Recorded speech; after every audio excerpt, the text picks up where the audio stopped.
Hoy voy a resumir toda la review en tan solo 2 palabras. Capítulo del año. Voy a tener mucho trabajo durante esta semana por lo que veo.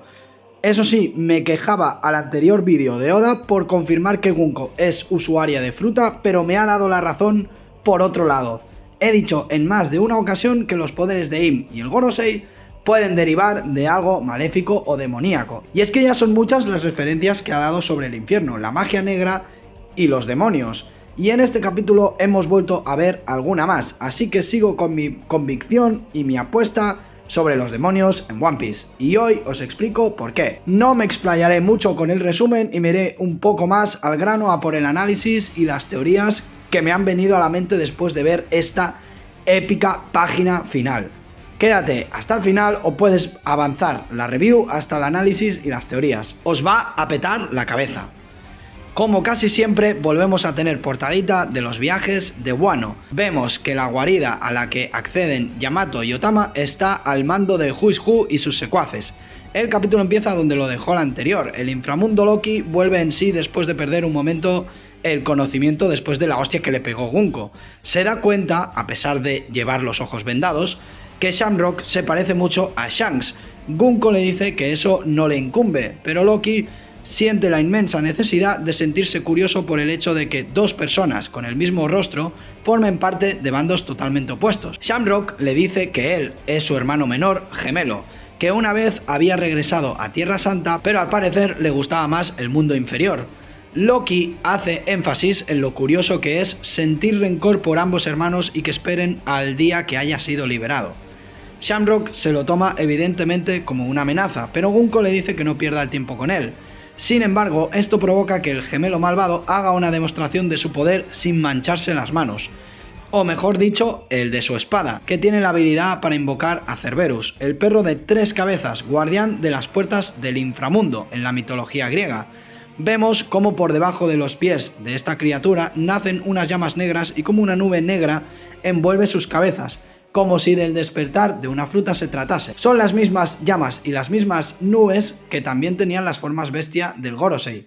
La espada no es que se transforme en tal criatura, sino que sale de ella como si fuera algo aparte. Loki no puede creer lo que está viendo y lo cataloga como algo terrorífico.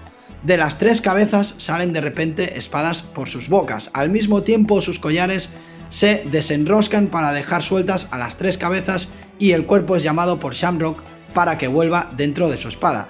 Gunko le recuerda a este que se suponía que tenían que desaparecer, borrar su presencia.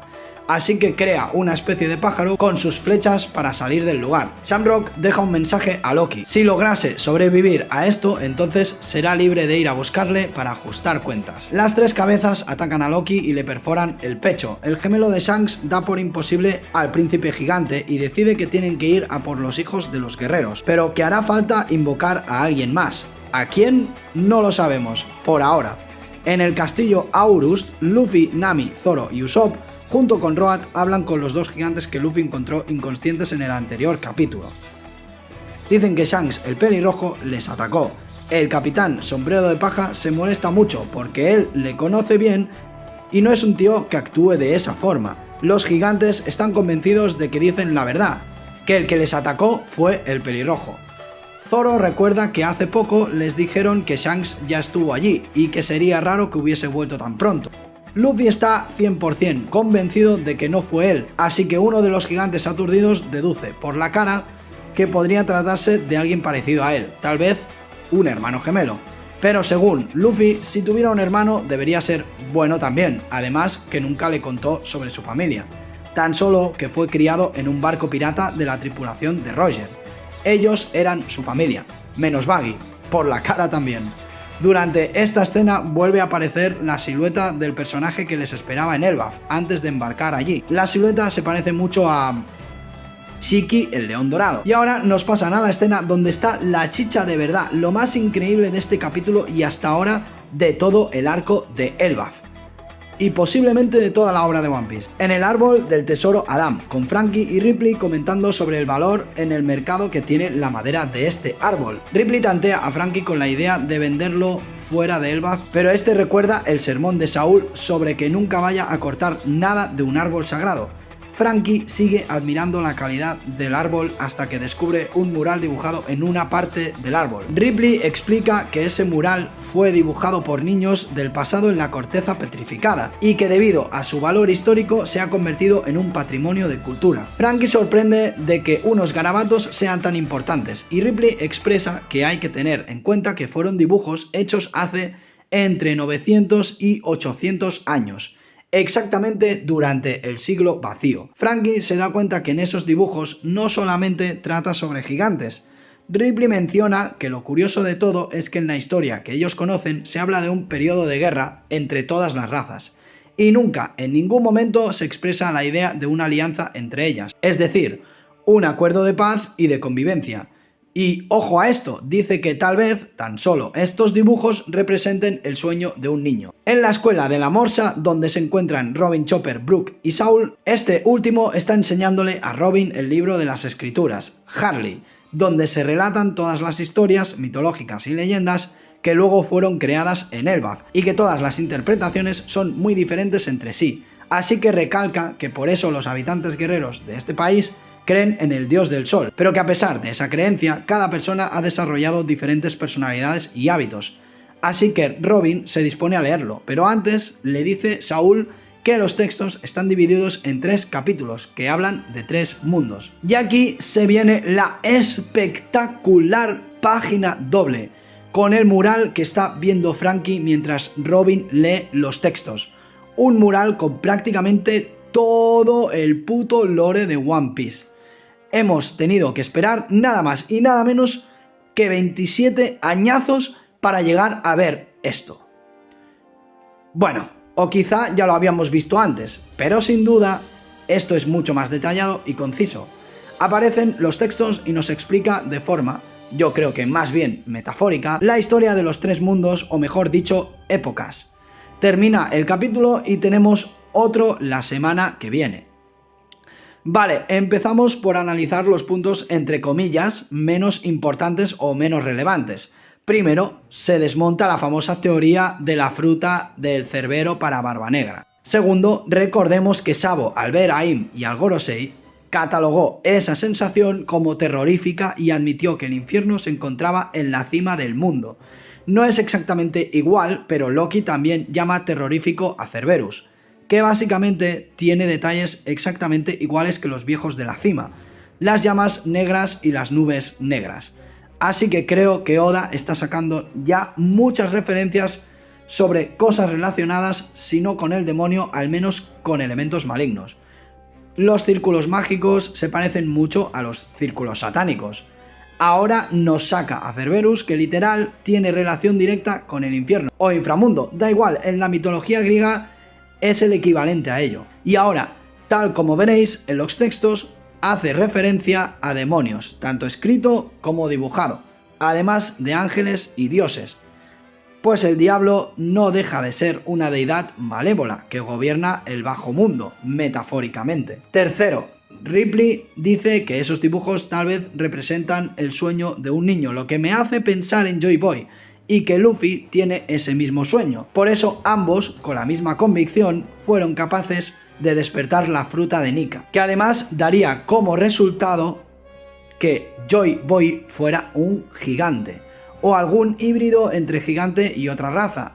Lo que sería seguro es que partiría desde Elbaf antes de convertirse en el primer pirata para cumplir su sueño. Y ahora sí que sí, mi análisis y teorías sobre este hermoso dibujo que nos ha dado Papi Oda por su 50 cumpleaños, que se dice poco. Hay que tener en cuenta que cada texto cuenta una historia de forma metafórica, y algunas cosas, o casi todas, podrían llegarse a interpretar de muchísimas maneras posibles, tal y como ocurre por ejemplo con los textos de la Biblia. Cada verso, cada historia, se cuenta de forma distinta en cada versión. Los textos Harley son como el Viejo y el Nuevo Testamento. Dice Saul que cada texto explica la historia de un mundo, 3 en total, pero creo que muchos vamos a coincidir en que más bien se trata de épocas y no de mundos. El primer texto sería, pues, como he explicado antes, una mitología o unos relatos contados de forma exagerada o metafórica para que cada quien interprete a su forma. Un pasado escrito que nadie sabe cómo ocurrió todo realmente de forma clara. El segundo se trata de la época en la que vivió Joy Boy, es decir, el siglo vacío, que analizándolo bien, realmente es el año en que la humanidad toma conciencia después del primero. Ahora lo entenderéis.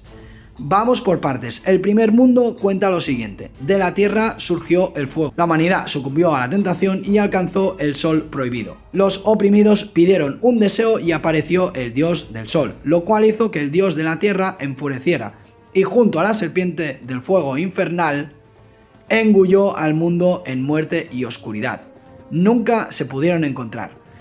Esto yo creo que se refiere a que el mundo anteriormente estaba rodeado de fuego, pero había una clase de sol prohibido, vamos a llamarlo Mother Flame, que la humanidad con su avaricia lo utilizó para prosperar tecnológicamente, ya que vemos como una especie de fábrica o central nuclear. Todo esto, eso sí, a costa de la esclavitud, los oprimidos.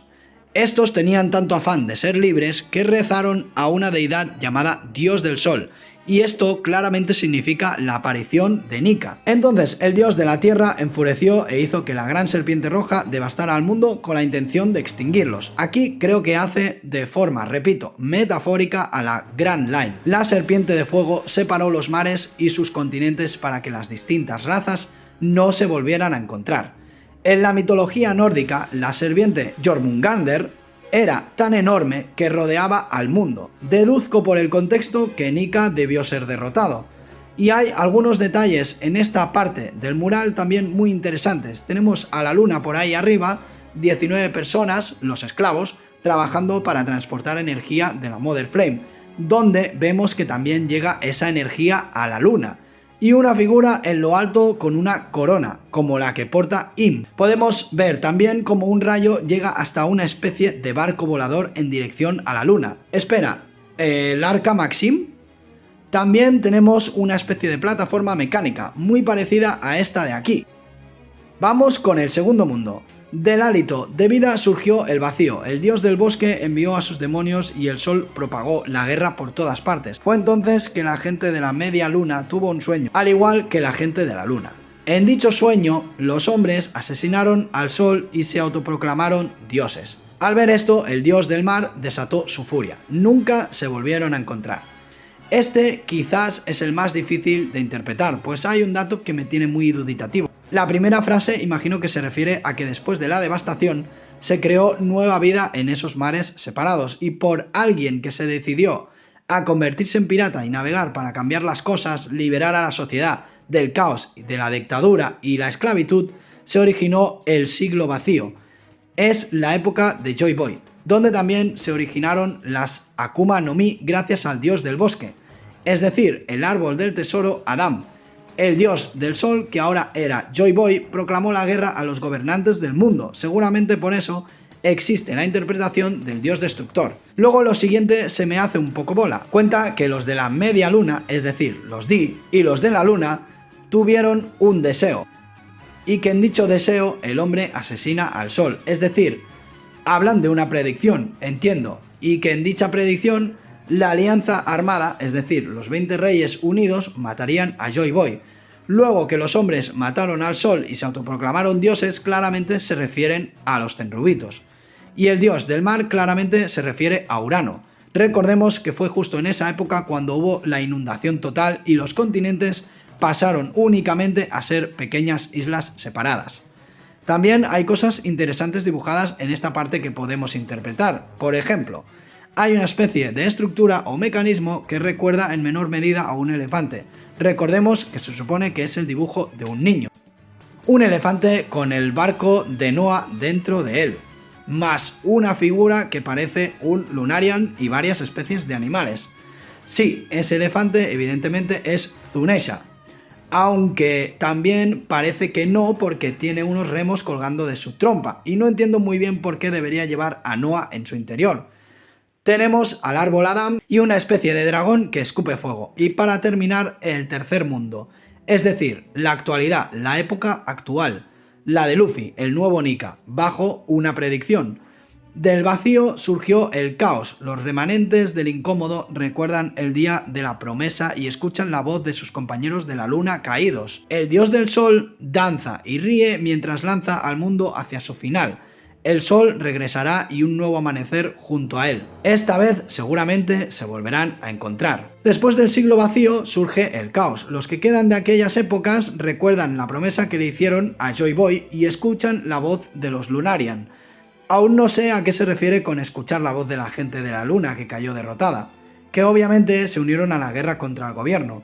Luffy, con el despertar de su fruta de Nika, se enfrentará al gobierno mundial y llevará un nuevo amanecer al mundo, donde liberará a todas las razas de la opresión y de alguna forma conseguirá unirlas todas para volver a estar unidas. Y lo que podemos observar e interpretar en esta otra parte del mural es a todas las razas unidas luchando contra un monstruo con la Mother Flame en la mano, que evidentemente se trata de Im. Si nos fijamos en todo podemos ver a Laboon, a Albert, Emmet, Loki, los Minks, los Tontata. También se observa un barco de los Gyojin y por supuesto a Luffy en su forma libre. Y esto es un detalle sin importancia, pero ¿recordáis que hay una viñeta justo antes de que Ripley diga que esos dibujos son el sueño de un niño? Estos tres dibujos también aparecen en esta parte del mural. Una es Shirahoshi, otra es Emmet, pero esta otra, ¿quién es? Shirahoshi es un arma ancestral y nos la dibujan con otros dos personajes. Las tres armas ancestrales, entonces Emmet debería ser Urano y la otra Plutón. ¿Por qué Plutón? Pues se trata de la forma bestia de Yamato. ¿Te acuerdas donde dijeron que estaba Plutón?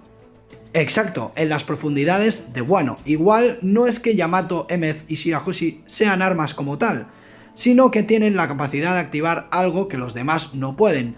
Igual me estoy fumando un porro, pero creo que es la única explicación por la que puedan aparecer estos tres personajes juntos. Y debajo de Im se ve otro barco con 6 personas. Podría tratarse del Gorosei, pero los descarto por ser 6. Los caballeros sagrados son 7, pero ¿y si alguno de ellos les traicionara? Tal vez Shanks lograra convencer a su hermano. Y hasta aquí me parece que nada más. La verdad es que la review más larga que me ha tocado hacer desde que llevo haciéndolas. Pero la verdad es que lo merece. Capitulón para mí hasta que se demuestre lo contrario del año.